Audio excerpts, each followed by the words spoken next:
with whom I associate the Balai and my own connections with it from 72, 73, when it was at Jalan Ampang, and then Hotel Majestic, and then here. My association with the Balai is as long as my visually seeing Uncle Raja.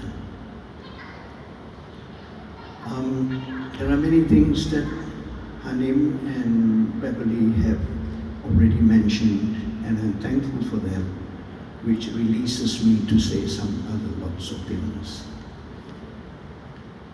I'm going to be absolutely shameless in my praise for them and uninhibited, I hope for good reasons.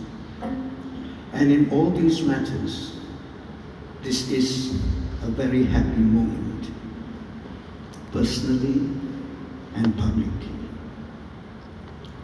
Personally, on account of seeing the completion of a multi-leveled, multi-volume publishing project, spanning very nearly 10 years in its making. A project I have been involved in its inception, working with Hanim, Beverly, and recently Simon Soon, has been stimulating and unfailingly collegial, although I'm sure they are very relieved it's over and that they're turning their back. So when I applaud the issue of Volume 4, I do so unreservedly. I do not deny self-interest, nor deny striking a note of self-congratulatory. These are virtually unavoidable in ceremonial representations such as these. So, yes to all of that. But I also wish to think there is more. In the world of art here and in Southeast Asia, we rarely meet publicly to commemorate the birth of publications per se. Publications on art, featuring writing on art, connected with exhibitions of art. Art writing is produced and published predominantly to serve, support, supplement, discuss and document art and artists as they appear in exhibitions, and occasionally as subjects in conferences. Exhibitions are primary sites for writing on art. When we keep this in mind, reasons for gathering here this morning are uncommon. This volume and the preceding 3, collectively named Narratives in Malaysian Art 1, 2, 3, 4, each bearing a topic, depart from prevailing conventions, and I'm absolutely thrilled by this. There is an added thrill when recognizing that the project is privately driven, in that it is not an initiative or a product of a public institution and agency, although amply and generously supported and patronized. Narratives in Malaysian art is about writing art. It is about texts. It is about writing on writing. It is about reading texts on writing. Of course, what has been collected in these volumes particularly existing writings from the 1970s to the present, may well have been written for and in association with exhibitions of art. Yet, as they are selected, assembled and arranged, interpreted and introduced, the tone and tenor of writing are altered. We tend to read each text now as having a distinct, separate, even autonomous status. We also tend to read a text in relation to another beside it, comparatively. Thinking on art, reflecting on art's impact, claiming value and significance for art, and representing histories of art are, in these volumes, determined by and through language, the written word. Narratives in Malaysian art proposes foundations, the basis for recognizing a historiography of art in Malaysia. That is to say, it enables studies and appreciation of how, when, and by whom arts and artists' formation, significance, histories have been written.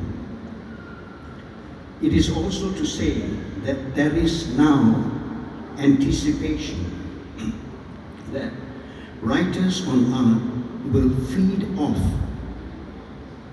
these resources of writing when examining art from the past and art of today, when writing on them.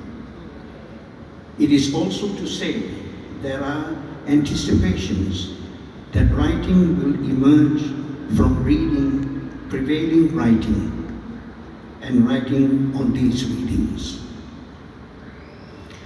All this is not to say that this project marks the first collection of writing on art. The editors do not claim such a distinction. On the contrary, precedents are judiciously acknowledged, while predecessors are respectfully recognized. By and large, collections of writings on art and art practices tend to feature work by single writers. I recall the following. Saleh bin Junid, As I Please, Selected Writings, 1973 to 94, published in 94. A trilogy, if I can call it that, by Zakaria Ali, namely Art and Artists' Fine Art Essays, issued in 1989, Islamic Art in Southeast Asia, 830 to 1570, published in 1994, which remains unmatched and unrivaled because there isn't any other on the topic, which is very strange. Not for Zakaria, but for writers. And Malaysian Art Selected Essays, 1979 to 2009, issued in 2010. Latif Muhyiddin's Garis, brilliantly translated into English by Adiba Amin as Line from Point to Point in 1993. Samatsai, Between Art and Reality, Selected Essays in 1994. And Christian Jit, An Uncommon Position, Selected Writings, 2003, and so on. All of these undoubtedly thicken the foundations for appraising historiographies of art in Malaysia. When we step out of Malaysia and peer into locations in Southeast Asia, we encounter comparably focused publications, anthologies of singly authored writings. Occasionally, there are compilations of a spectrum of critical and historical perspectives. by diverse writers.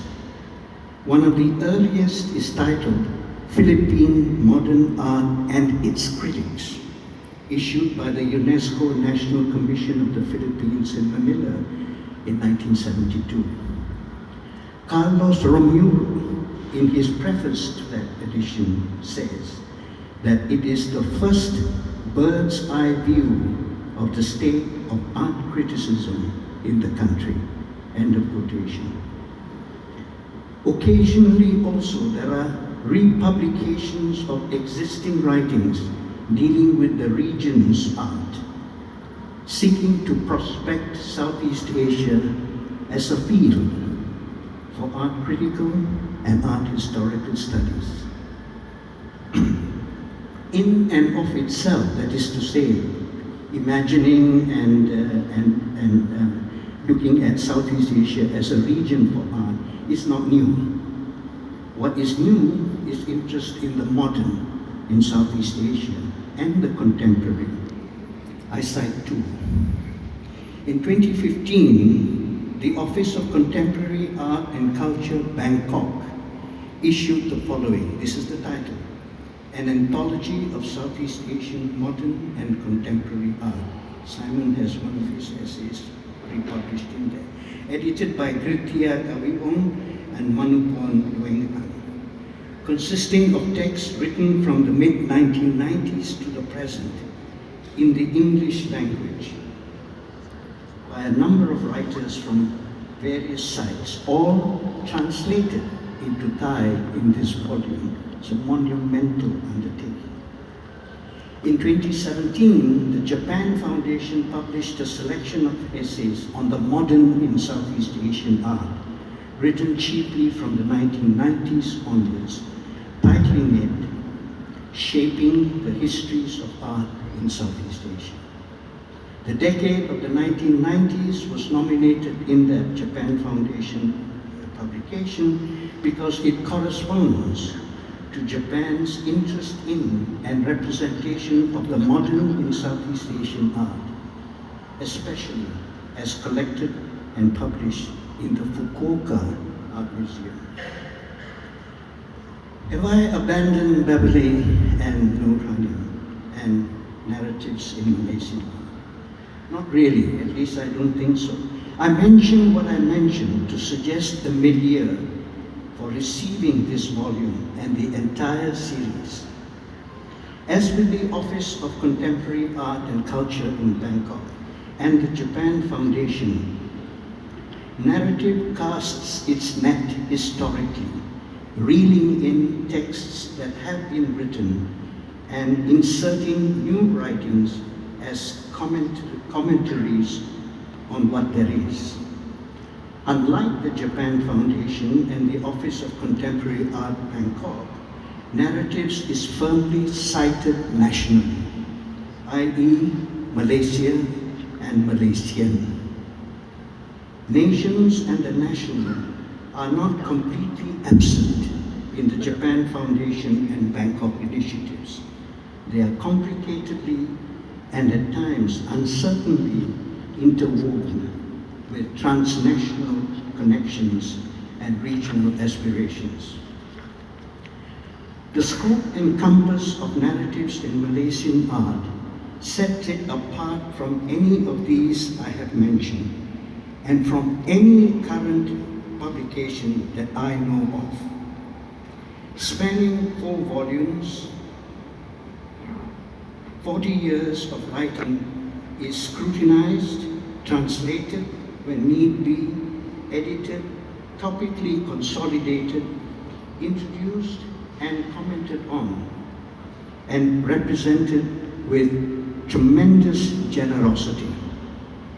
Reading and writing are offered as vital,